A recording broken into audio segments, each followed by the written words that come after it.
qui est venu accompagner avec Isabelle, j'en profite. Bonjour Isabelle, voilà. Et il est venu, non pas avec ses magazines qu'il a lus ce matin pour nous, non, et dans lesquels vous avez... Oui, mais vous avez trouvé quoi? J'ai trouvé l'endroit où vous allez passer votre week-end. D'accord. Oui, parce que le magazine 75... Vous auriez pu me le dire avant. Le magazine, vous allez voir, le magazine 75, mensuel sur les secrets de la capitale, nous parle des nudistes, plus précisément l'espace naturiste. L'espace naturiste qui vient d'ouvrir au Bois de Vincennes, ça se fait beaucoup en Allemagne, à Barcelone, à Stockholm, mais pour Paris, c'est nouveau. Donc le magazine, ne reculant devant rien, est allé voir comment ça se passe derrière les grands panneaux qui préviennent que vous entrez dans l'espace naturiste. Moi non. Alors, on n'est pas obligé d'être nu. C'est ça, non, là, c'est Vincennes. On n'est pas obligé d'être nu dans cette zone, mais on n'a pas le droit de reprocher aux autres de l'être. Interdiction aussi de prendre des photos. Le journaliste, exceptionnellement, a pu faire une photo de dos, que vous voyez. Alors, il y a sur place souvent un responsable d'une association qui est chargé de mettre les débutants en confiance et qui fait aussi la police si jamais certains n'ont pas compris le principe du nudisme et qui croient que c'est un lieu de rencontre. Hein. Alors, c'est pas ça.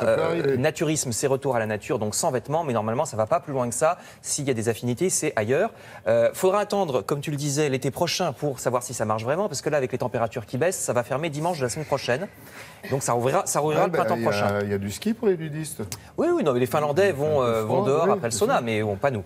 Donc je vous renvoie au magazine 75. Nature toujours. Je passe aux chasseurs français. Il y a tellement d'espèces d'animaux qui se portent mal à cause de la pollution qu'on va se réjouir que ce ne soit pas le cas des cerfs. Les cerfs et les biches sont une espèce, regardez, qui va très bien, explique le journal, même en progression dans le sud de la France et dans les montagnes. Alors, le chasseur français ne parle pas que de chasse. Hein. J'ignorais par exemple que les cerfs peuvent être dressés pour le cinéma. Vous voyez cette photo, quand il y a une scène avec des animaux sauvages dans un film, c'est des animaux apprivoisés. Vous voyez ici avec une équipe de tournage, vous voyez aussi la dresseuse sur la photo suivante, la dresseuse qui s'occupe justement des cerfs ou d'autres animaux sauvages, la voici.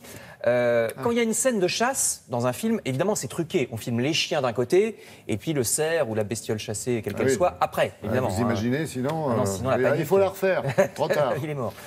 Donc les images que vous voyez viennent du tournage du film L'école buissonnière. Vous savez, on en a parlé. Oui, tout à fait. On a parlé oui, c'est ça, jeudi, je crois, oui.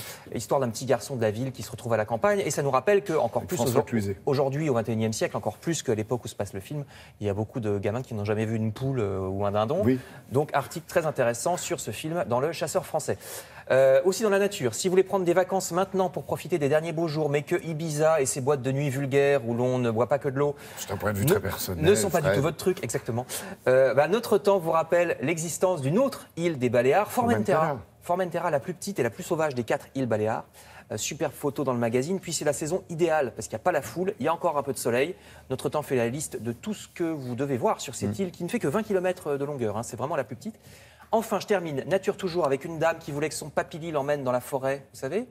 Oui. Sissi, eh oui. Sissi, les Alpes bavaroises et autrichiennes, Sissi et son Franz Josef, empereur et impératrice d'Autriche, exactement. On me dit que j'ai plus le temps, donc je vous en parlerai davantage tout à l'heure, mais le Figaro Histoire, sachez-le, fait tout un dossier sur l'Autriche-Hongrie, donc je vous en reparle d'ici 1 heure à peu près.